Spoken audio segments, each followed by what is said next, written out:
talked a little bit about unconditional love the other day. You know, it's very important to remember alongside unconditional love for ourselves is that we're not always very lovable. Sometimes we're selfish. Sometimes that selfishness is well-deserved, and sometimes that selfishness is reaction and feels rude to other people. But it's our reality. Did you know that we're actually not required or made to please other people all the time, or even like half of the time? We're actually not made to be people pleasers at all. We're created to please God. So let's think for a second about what God is. God is the sum. God is the source. God is everything. All of it. God is the culmination. So if God is all of those things, and there are both good things and bad things in this created world,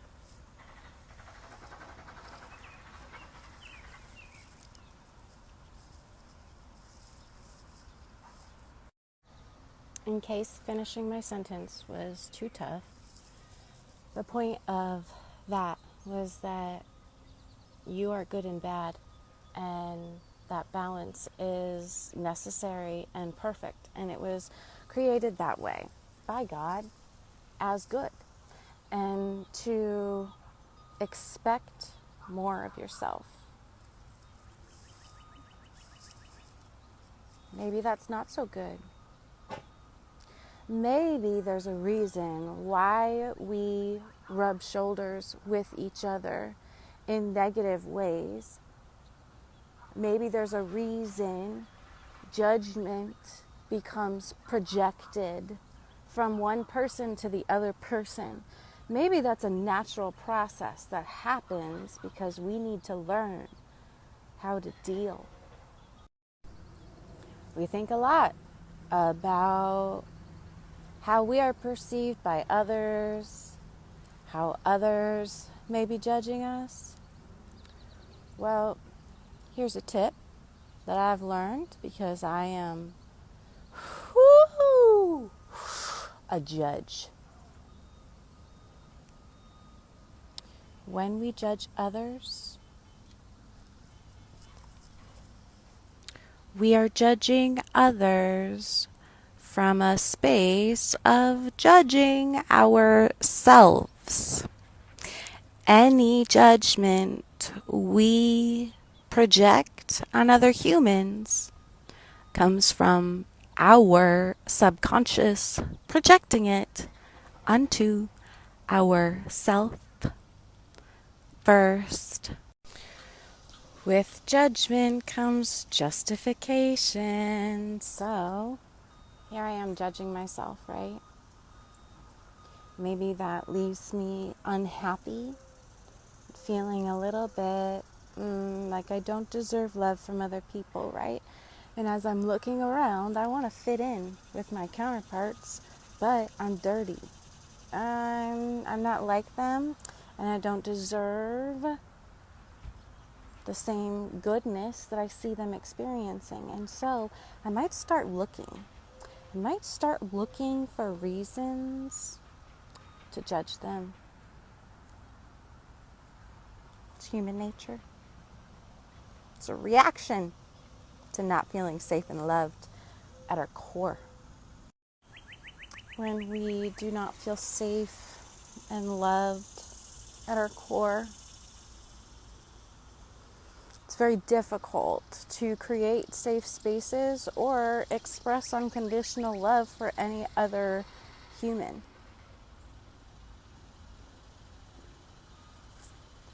And if we are looking to other people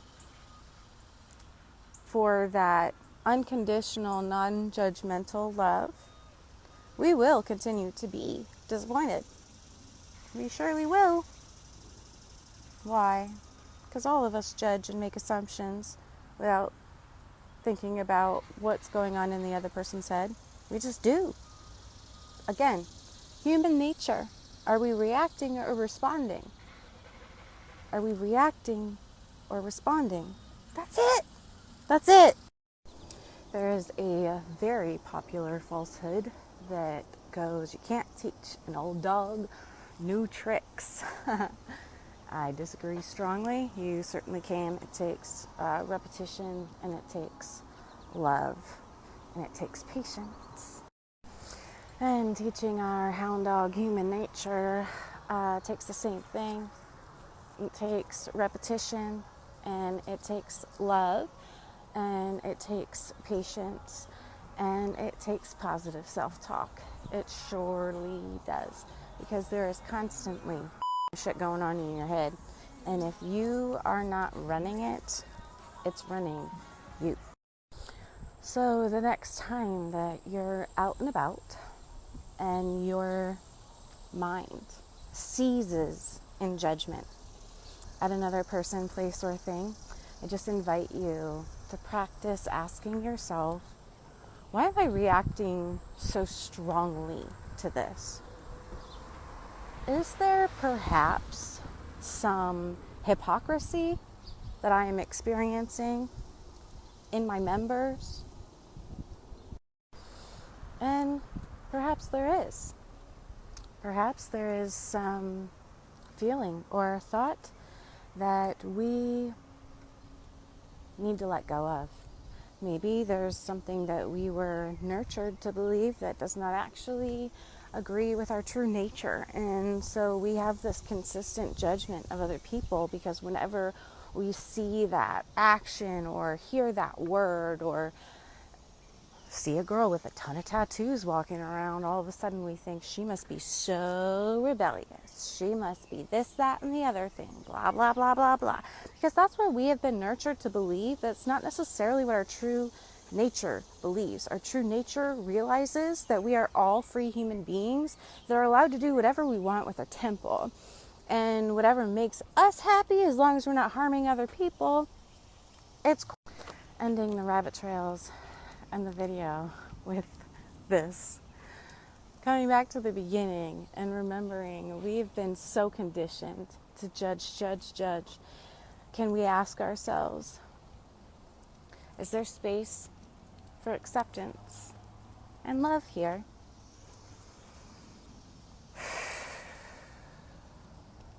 And we ask ourselves, can I give myself grace? Sometimes that's like one of the hardest things for me to figure out. Can I give myself grace? Generally, we can tell if we have space for grace for ourselves and other people by how many people want to share space with us. Because if we have the grace, they will fill up the space. They'll come. They want that grace. And if we feel overextended, we're giving too much, we're doing too much, and we need to have more grace for ourselves and less grace for other spaces. Keep the grace here so we can share. If the grace is taken from us, we have nothing left to give.